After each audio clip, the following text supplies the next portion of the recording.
Hello everybody, I'm Joy and welcome back to Sustainable Jungle, where we share sustainability tips, tricks, hacks, products, brands and stories to better our planet. And today we're talking thrift shopping, how to get the best bang for buck Macklemore style. I would cue the song to help us get in the mood, but would rather avoid the copyright claim, so maybe you'd like to play it in the background while watching for full effect. Now, I think I started thrifting back in 2007 when Lyle and I were living in the UK. I mean, I'm sure I probably did it once or twice before then, but I remember really starting to get serious about my thrifting career in London, where the secondhand markets and charity stores, as they call thrift stores over there, were just out of this world. If you're a thrifter, London is one for the bucket list, let me tell you. I just loved and still love the hunt and being able to find precious, unique things and give them a new life. And I love the creativity that comes with thrifting and using it as a way to disconnect from the world for a little while. But thrift shopping can be a fruitless experience if you don't have a plan. Why? Thrift stores can be overwhelming and under-organized. Part of the magic, yes, but a challenge to make thrift shopping a sustainable first resort for new things, especially if you're short on time. Following a plan can also really help you maximize your thrifting efforts while also maintaining a conscious consumption mindset, which is what we're all about here at Sustainable Jungle. So to prevent you from buyer's remorse, buying items you don't really need or likely won't wear, or going home empty-handed when you really need something, I'm going to run through my favorite thrift shopping tips.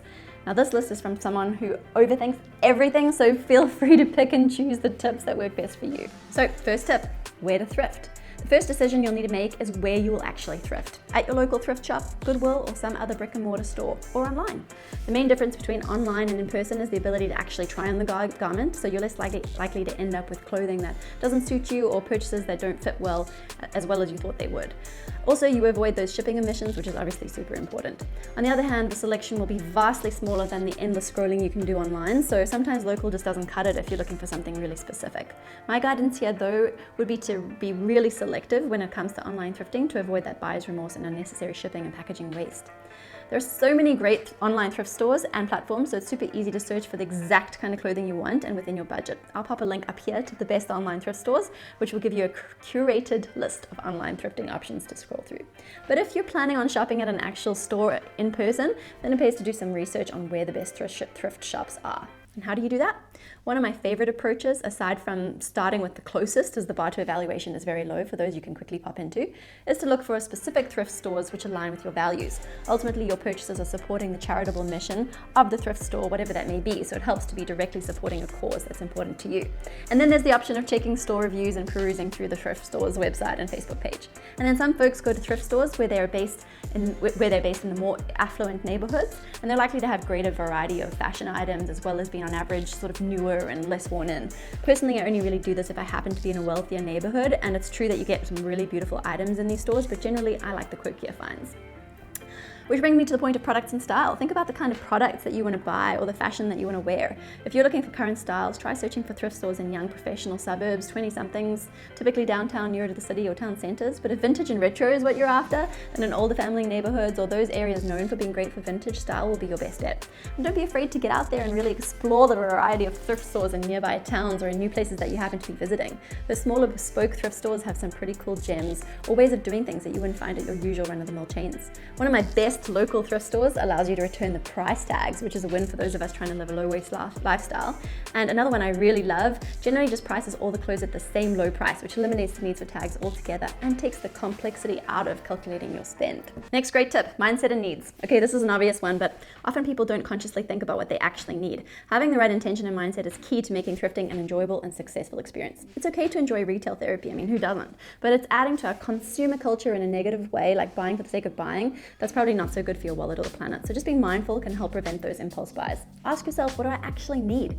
Studies show you're 97% likely to leave with a bag of 80s tees and an old prom dress. Just kidding, there are no studies. But I've been there, and this is an easy trap to fall into if you don't have a plan. But as you know, we should all only buy what we'll actually wear or use. Avoiding the cycle of overconsumption and disposal isn't exempt when it comes to thrifting. My personal approach is to always have a thrift list. Anything I need, I add to the list on an app in my phone, and when I head into the store, I try my hardest to stick to that list. Not to say I'm perfect by any means. I currently have a problem controlling myself when it comes to vintage mugs. And this brings me to my next point. Do you have an open mind? If you're a first-time thrifter and only expect to find gross, smelly, ripped clothes, you will. If you go in expecting to find a pair of black vegan leather boots size 7, you'll probably experience some disappointment. Sadly, there's a lot of junk out there, but amongst that junk, there's usually a gem or two or more waiting to be found. Try to be flexible while sticking to your game plan. Some more pro tips if you're thinking of thrifting and if you're thrifting in person. Pop on a good playlist or a podcast. Something energizing and upbeat can help influence your mood and in turn your shopping experience. It's also helpful to wear comfy shoes as you'll be standing for a while, and a couple of layers as temperatures in thrift stores seem to vary from walk-in freezer to sauna. And depending on how long you're planning on thrifting for, and let's be honest, it's always longer than you think, a bottle of water, reusable of course, and hand sanitizer are worthwhile shopping buddies. Having said all that, my absolute best is to be hands-free with nothing at all weighing me down. So you do you. Next up, we have the hunt. To find the good stuff, you're going to have to put in a bit of work, and that means flipping through many hangers to find the true gems.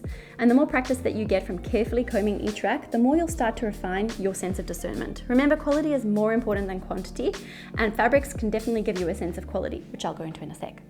What you want to do, especially if thrifting is a new hobby, inspect all angles. Keep an eye out for any pull balls, snags, tears, stains, signs of damage. Damage isn't necessarily a deal breaker, but know which flaws are fatal and which are fixable. Turn the garment inside out. Check the inside of the piece to see if there are any lining tears, loose threading, missing tags, or any other issues. Again, most of these can be easily fixed, but be real with yourself. Will you actually spend the time fixing them? And check for all necessary hardware, being sure that all the zippers, snaps, buttons, and hook eyes are there and securely attached. And perform the good old-fashioned smell test. You can generally expect older garments to smell like mothballs and musk, easily remedied with a few washes, but some garments hold far more foul odors that no amount of washing will ever entirely erase. Finally, check the pajama section, men's section, accessories, decor, and racks by the fitting room. Yes, these sections will generally not be on point, but because they get less traffic, there's a chance that you might actually snag something really valuable. Next up, know your fabrics. Understanding which fabrics are better than others will help you discern a quality garment from not so quality garment. You'll develop a certain thrift store finesse over time, where you'll be able to simply feel the fabrics to determine if they're quality or not. For instance, jeans made out of 100% cotton have a way different feel than jeans made with spandex. And fabric comparison can really work as an excellent tiebreaker if you just can't decide between these two equally adorable sweaters. But before you can read through with your fingers, read the labels. I recommend sticking with natural fabrics like cotton, ideally organic cotton, hemp, linen, wool, silk, cashmere, and leather.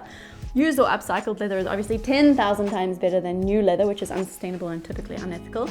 These often last longer and they're typically used by better quality brands. Then there's also some semi-synthetics like lyocell and modal, which are also largely considered sustainable depending on how they were produced.